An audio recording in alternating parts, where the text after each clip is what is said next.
ஆண்டவர் இயேசு கிறிஸ்து ஜனங்களுக்கு முக்கியமான காரியம் சொல்லுகிறார். இந்த பகுதியை வாசிக்கும் போது கவலைப்படாதீர்கள் என்று அடிக்கடி சொல்லுகிறார். உணவை குறித்து கவலைப்படாதுங்க, உடையை குறித்து கவலைப்படாதுங்க, நாளை தினத்தை குறித்து கவலைப்படாதுங்க. ஏதோ ஒரு கவலை உள்ளத்தில் இருக்குல்ல, ஏதோ ஒரு தேவை குறித்த கவலை, நாளைக்கு என்ன பண்றது, இதுக்கு என்ன செய்யறது, அதுக்கு என்ன செய்யறதுன்னு இப்படி சில தேவைகள், சில பிரச்சனைகள் நம்மை பாதித்து கவலை கொண்டு வருது.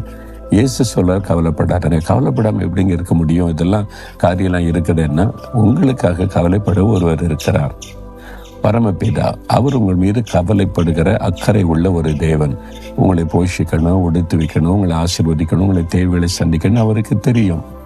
அதனால நீங்க என்ன செய்யணும்னா, முதலாவது தேவனுடைய ராஜ்யத்தையும் அவருடைய நீதியையும் தேடணும். ஃபர்ஸ்ட் ஆண்டவருக்கு முதலிடம் கொடுங்க. நான் பரலோக ராஜ்யம், அதை நாடுங்க.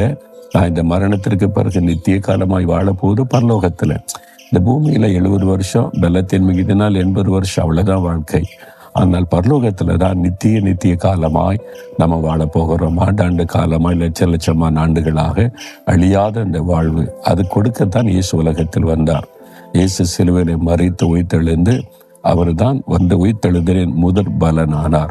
நாமும் இயேசுவை தேடி முதலாவது அவருடைய ராஜ்யத்துக்குரிய பிள்ளைகளாக மாறிட்டா மரணத்திற்கு பிறகு ஒரு மகிமையான சரீரம் இயேசுடைய வருகைக்கு பிறகு நமக்கு கொடுக்கப்பட்டு இயேசுவோட நித்திய காலமாய் வாழுவோம். அதைத்தான் தேட சொல்லுங்க. முதலாவது தேவனுடைய ராஜ்யத்தை தேடுங்க. பரலோக ராஜ்யத்தில் ஒரு பெரிய புஸ்தகம் இருக்கிறது, ஜீவ புஸ்தகம். நம்ம இயேசுவை ஏற்றுக்கொண்டு ரட்சிக்கப்படும் போது நம்முடைய பெயர் அதில் எழுதப்படும். அப்படி எழுதப்பட்டவங்க மட்டும்தான் பரலோக ராஜ்யத்தில் செல்ல முடியும். அதைத்தான் ஆண்டு சொல்கிறார், அந்த ராஜ்யத்தை தேடுங்க. அதில் உங்களுடைய பெயர் இருக்கிறதா என்பதில் கவனம் செலுத்துங்க. மற்றதெல்லாம் கூட கொடுக்கப்படும் சொல்றார். மற்ற ஒன்று குறித்து கவலைப்பட, எல்லாமே உங்களுக்கு தரப்படும். அப்ப என்ன, அதுதான் ஆண்டவர் சொல்ற வார்த்தை. அப்ப நீங்க எதை குறித்து கவலைப்படணும்? நான் ரட்சிக்கப்படணும், பரலோக ராஜ்யத்துக்கு போகணும், என் பெயர் ஜீவ புஸ்தகத்தில் இருக்கணும், அதை குறித்து தான் கவலைப்படணும். வேற ஒன்று குறித்து கவலைப்படாதுங்க. இதெல்லாம் ஆண்டவர் உங்களுக்கு தருவார். இன்றைக்கு உங்களுக்கு என்ன தேவை இருக்கு, கர்த்தர் தருவார். நாளைக்கு என்ன தேவை, அதை அவர் சந்திப்பார். எதிர்காலம் அவருடைய கையில் இருக்குது, அவர் ஆசீர்வாதமா நடத்துவார். எதுக்கு கவலைப்படணும்? எல்லா கவலைகளை மூட்டை கட்டி ஆண்டோடைய பாத்திரம் வச்சிருங்க. இன்றைக்கு ஒரே ஒரு கவலை, நான் ஆண்டோருக்கு பிரியமா வாழணும், நீதியா நடக்கணும், பரலோக ராஜ்யத்துக்கு போகணும். அதை மட்டும் கவனம் செலுத்துங்க. சரியா? ஆண்டவரை பார்த்து சொல்லுங்க, ஆண்டவரே, நான் முதலாவது தேவனுடைய ராஜ்யத்தையும் உம்முடைய நீதியின் தேட ஒப்பு கொடுக்கிறேன். பரலோக ராஜ்யத்தில் என் பெயர் எழுதப்படணும்.